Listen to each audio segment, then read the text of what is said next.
Welcome to this edition of Rattling the Bars. I'm Master Moose, co-host with Eddie Conway. And to give you an update on Eddie Conway is doing good. He's now living in Nevada and recuperating. Hopefully we'll be seeing him make a cameo here, there, or at some point in time. When we think about the prison industrial complex and mass incarceration, we often recognize the connection between the prison industrial complex and the rural America, how rural America has benefited astronomically from the overpopulation of prisons in rural America. Here to talk to me with us today is Nicole Porter, who is a senior advocacy staff member at the Citizen Project.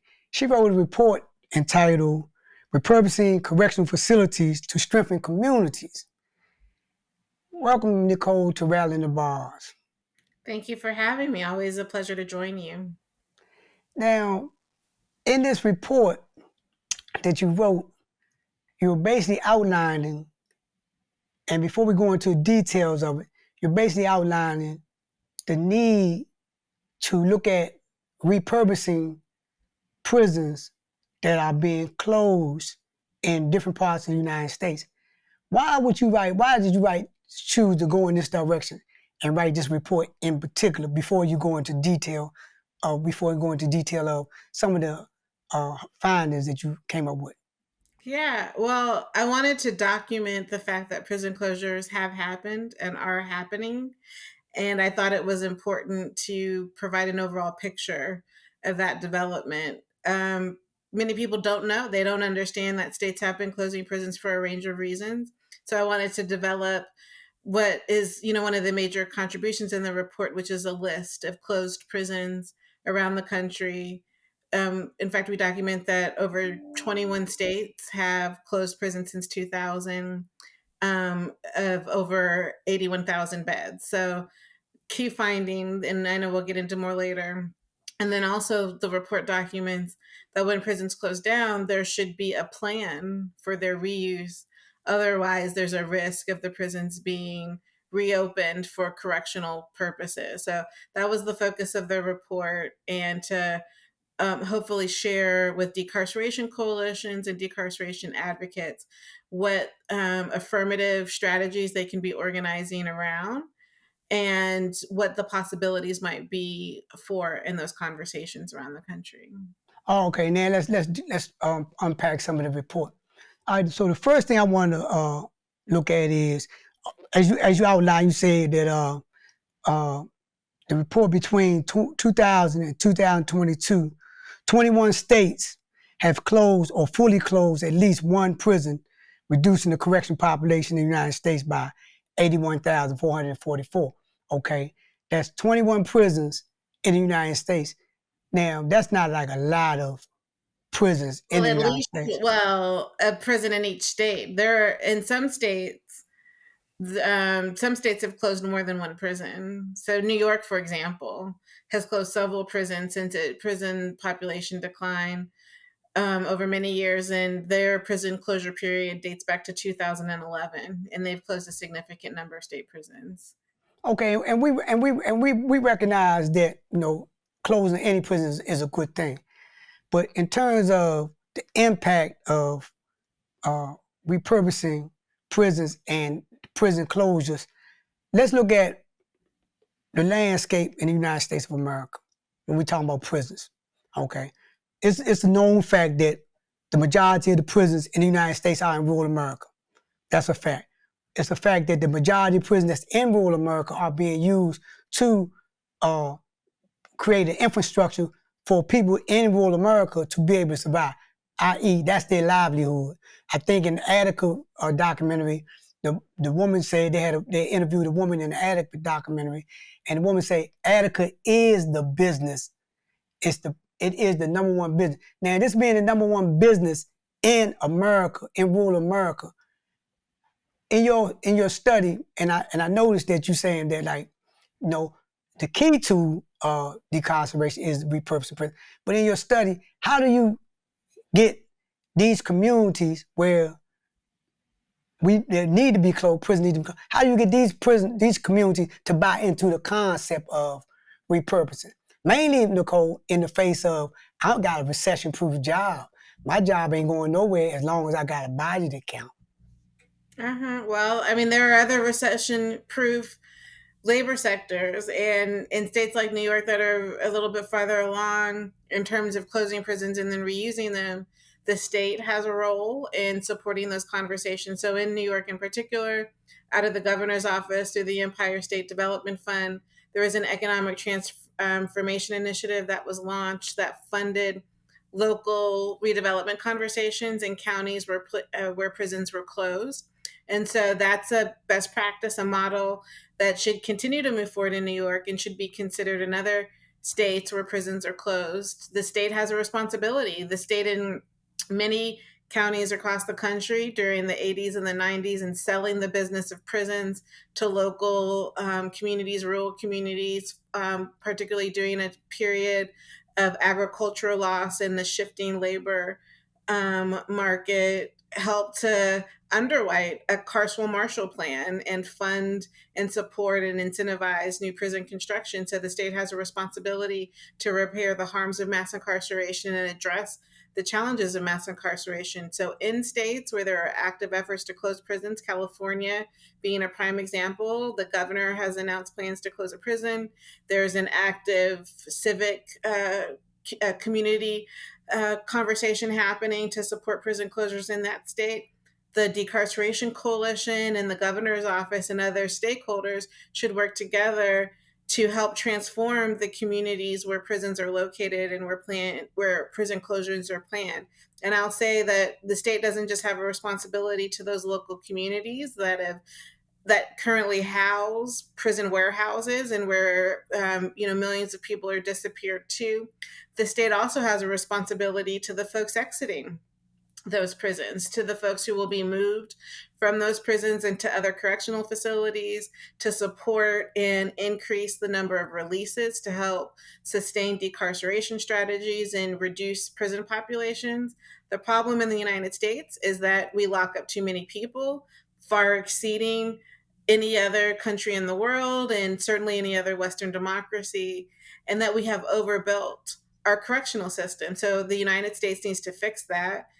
And in communities that would fight to sustain a prison or keep a prison open, the state has a responsibility to address their local economic concerns, but it also has a responsibility to address the issues that have led to the high rate of prison to begin with and to the likelihood of incarceration for too many people, particularly Black and Brown, from the over-policed neighborhoods that dominate this country.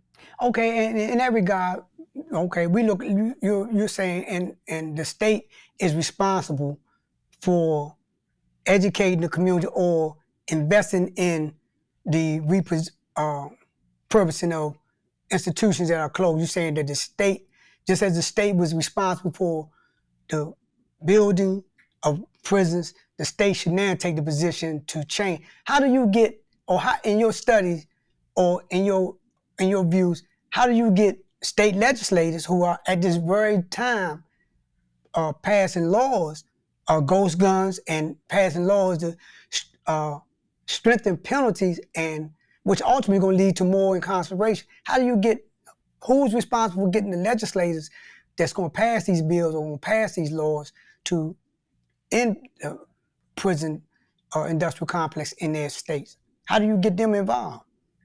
Well, I think it's in partnership with decarceration coalitions that are anchoring efforts around reducing prison populations, and they're anchoring efforts to counter new laws that enhance and increase admissions to prison. This is not an easy conversation. This has been a conversation that's dominated the United States over the last close to 50 years, given the era of mass incarceration. And even before that, a range of laws, including Jim Crow segregation, and before that, Black codes, that have focused the criminal justice system, the criminal legal system, on socially controlling and policing the liberty of Black residents in particular. And it's a part of an ongoing effort to try to address that and rethink the American social contract that drives arrest and drives incarceration. It's not easy. This is not easy work, but I think what is possible given my new report is that there are conversations where decarceration has happened. Some states have reduced their prison population substantially since they peaked in the late 2000s. States like California, New York, New Jersey, Oregon. These are states where the prison population has come down, and there are current efforts to close prisons, or there have been efforts to close prisons. In New York, in particular, I know uh, states like Texas and Tennessee might dismiss outcomes in New York, but New York really does have many examples at this point around reusing closed prisons for non correctional use. And local communities have been supported in doing that with state funding to support community economic development conversations. So there are best practices to draw from. There are states that are seriously looking at closing their prisons. So the United States is often a country of contradictions, or Mhm. where conversations are moving at the same time. So you have efforts to enhance criminal laws that might increase arrests, might increase admissions to prison, but at the same time, you have efforts around speeding up releases, around reducing the number of people in prison because of the overcrowding situation that's dominated many states over the years. And while my report documents prison closures and prison reuse, it doesn't shy away from the fact that there are states that have overcrowded systems and that are actually talking about building new prisons. So states like Alabama and Nebraska. So we have a large country with different governments, 50 states plus Washington, D.C., and Puerto Rico.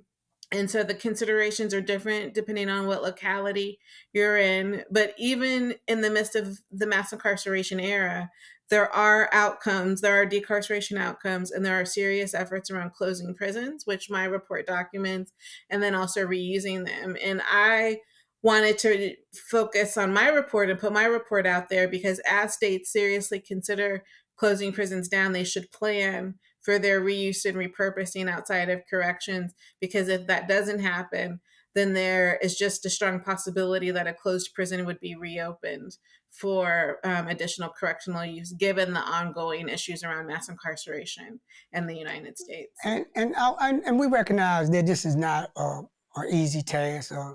We're talking about the abolition of modern day slavery in and of itself. But let's look at the some of the examples that you noted in your report. I know for a fact about Lorton Prison. Lorton Prison was a prison that housed D.C. prisoners, and it was closed as a result of the a bill being passed in the United States Senate and the United States Congress about the Readministration Act, where the district government was basically going broke. So they chose to close that, and it's not a reflection on your report. This is why it was closed. But in terms of repurposing it, Yeah, let's those are look at let's look at issues some of the and examples, yeah, huh? why it was well, I'm just saying because it's come up for me with advocates, DC advocates who wanted to talk about the report, that two things can be true at the same time, right? The context for the closure, but then also once the prison is closed, the reuse. And because of the location of Lorton Prison and presumably the opportunities because of how close the closed prison was to other opportunities for economic development, there were interest in reusing it, and that happened. And I think what's important about documenting Lorton in the report that I published and what it offers as a lesson to other closed prisons and other decarceration coalitions and other decarceration stakeholders is that once a prison is closed, there can be a future for that site outside of corrections. I mean, the federal government could have kept that prison open, could have sustained it as a prison facility, and housed people sentenced to federal prison there. But it didn't do that because of a range of different economic development interests. And now that closed prison is no longer a prison. Now that certainly has an impact. DC residents from DC who are sentenced to prison do not have a local prison to go to within the immediate vicinity of the District of Columbia. They are sent into the Federal Bureau of Prisons. There's supposed to be a practice to keep them within 500 square miles of Washington, D.C., but we know that there are district residents in BOP and the Federal Bureau of Prisons who are far away as California and Texas.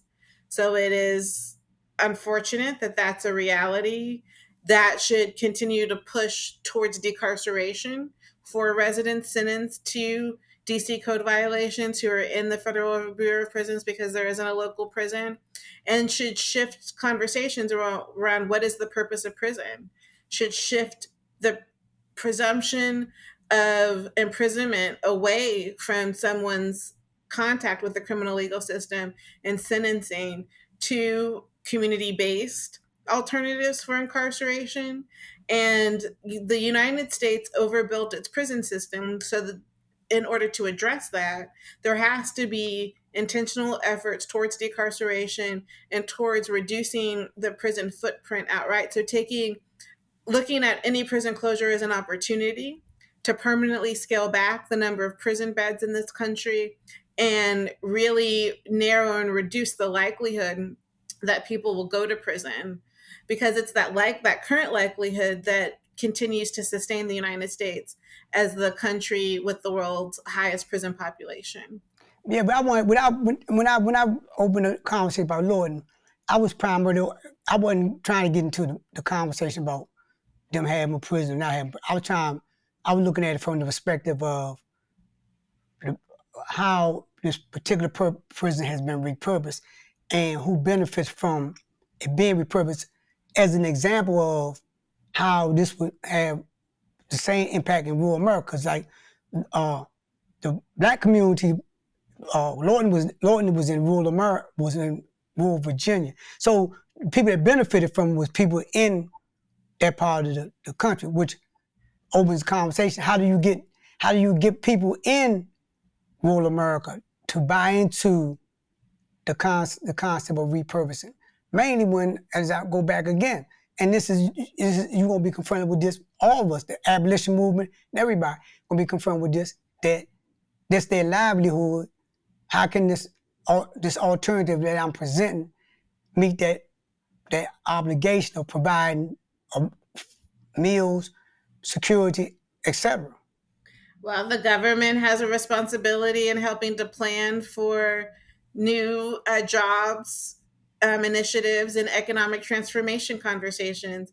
And there's examples for that. I mentioned New York earlier. Out of the governor's office in New York, initiative to grant counties that experience prison closures intentional funding to plan for the future economic transformation following a prison's closure.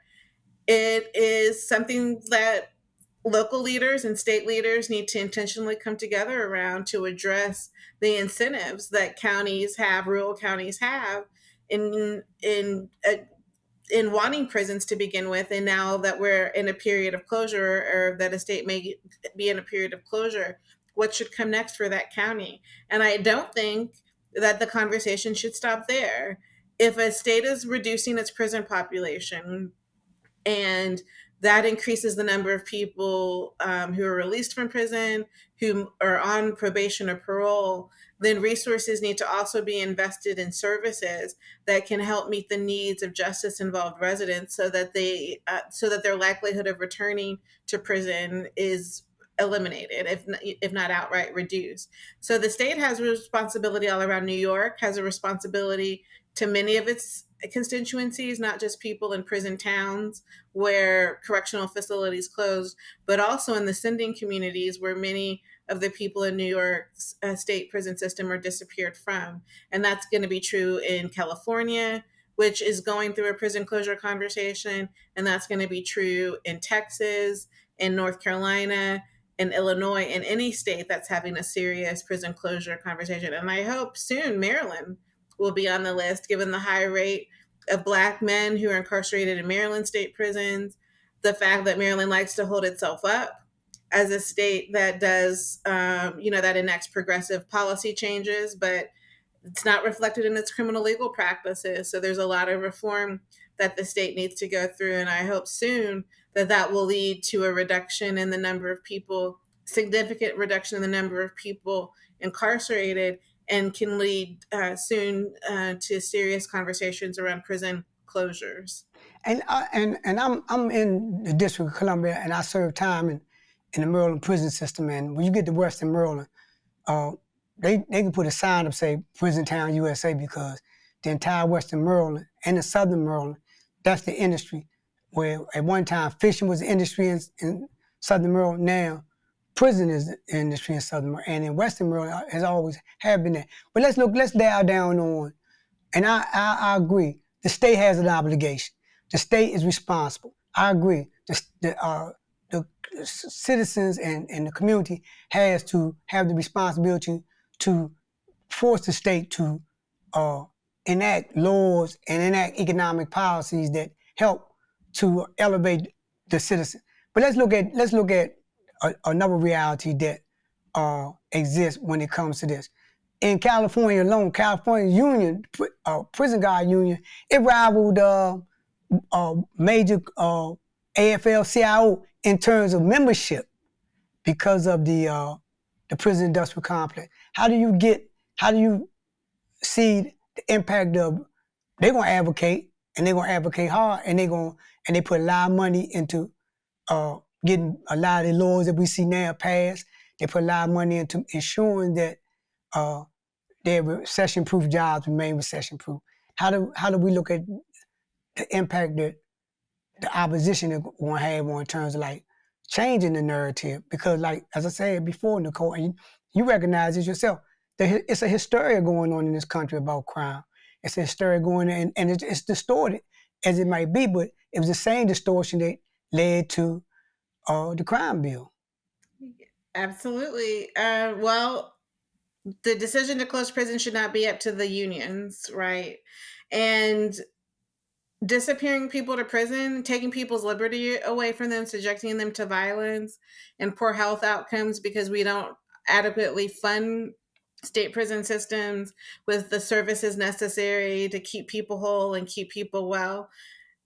People who economically benefit from someone's imprisonment and loss of liberty should not be the deciding factor, the deciding voice in whether or not to keep prisons open, even powerful unions out in California. And that's why it's wonderful that the governor is driving this conversation, who's elected by the people and who has the moral responsibility to anchor a conversation around decarceration and improving the community for everybody, including folks most at risk of coming in contact with the police and ending up in prison.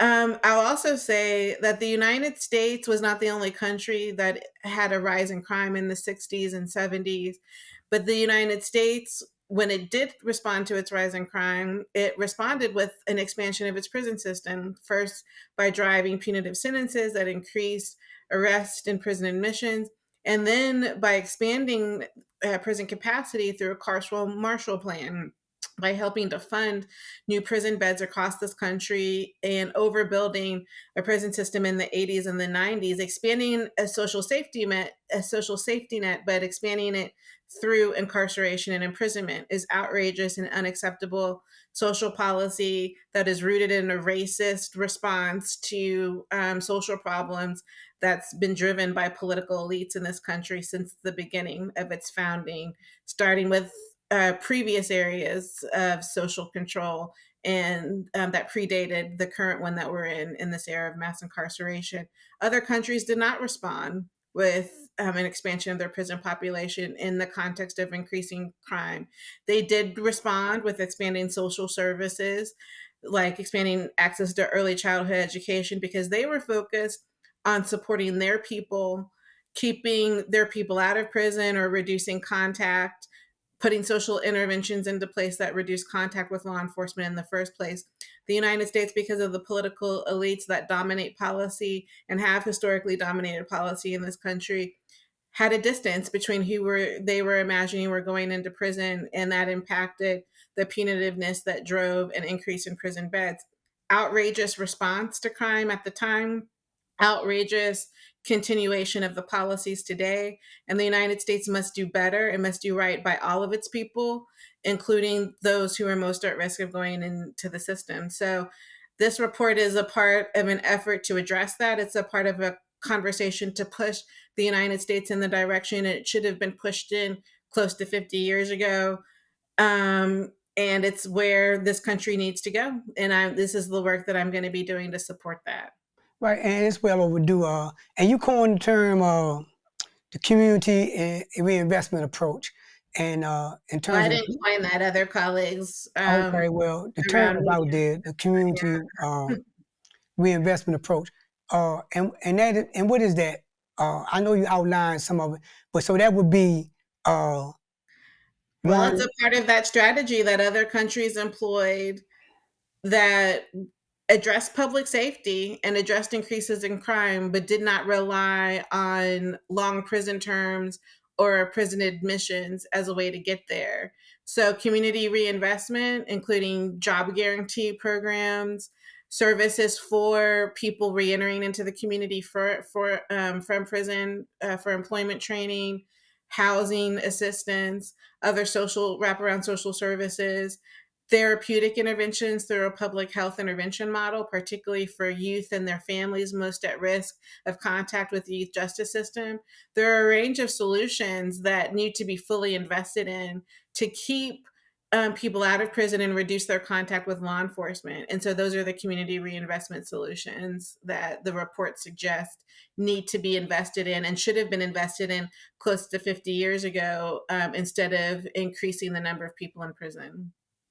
And what do you say to people, because you just made mention of it, and what do you say to people that have this myopic view about public safety, that this will repurposing prison, i.e. closing them and doing something else with them, would in fact create a public safety problem? I think that their response is a status quo response that's not rooted in fact or evidence. There are other evidence based interventions that reduce crime. And if people are truly concerned with reducing crime, as opposed to disappearing residents to prison that they view as a problem or that they don't want to deal with, then there's something to deal with on that. But that's not about reducing crime. If we want to reduce crime, we have to fully fund social interventions that reduce contact with the criminal legal system in the first place. And there's a pathway towards that for people for stakeholders, politicians who are truly and meaningfully interested in reducing crime and the harms of crime. There you have it, the real news about repurposing correctional facilities to strengthen community. A report written by Nicole Porter and her colleague that highlights the necessity to rethink mass incarceration in the prison industrial complex, and more importantly, to have a conversation about how the abolition of these institutions can be done, and can be done in such a manner where everybody benefits. The communities that's been benefiting from slave labor can benefit from the closure, as Nicole outlined in her report, and the communities of people that's being incarcerated can benefit from the repurposing of these prisons. Thanks, Nicole. Thanks very much for your insightful report and coming and sharing it with us. What else do you have to say on this matter? Well, thank you for having me, number one. And just that this is a part of an emerging conversation. There's going to be an ongoing development of best practices to as this goes forward. But I think what's important is that any time a prison closes, that's a step in the right direction. And that as prisons close, there should be a plan for its reuse outside of incarceration. And this report is one document that can help shape that conversation and contribute to it. And I hope to work with people and participate in future conversations around it as well. Thank you. And thank you for joining us there on Rattling the Bars. And for our viewers and listeners, continue to support Rattling the Bars and the real news. You can go to our website and learn how to continue to support us. On behalf of Eddie Conway, I'm Mansa Musa. Keep rattling the bars.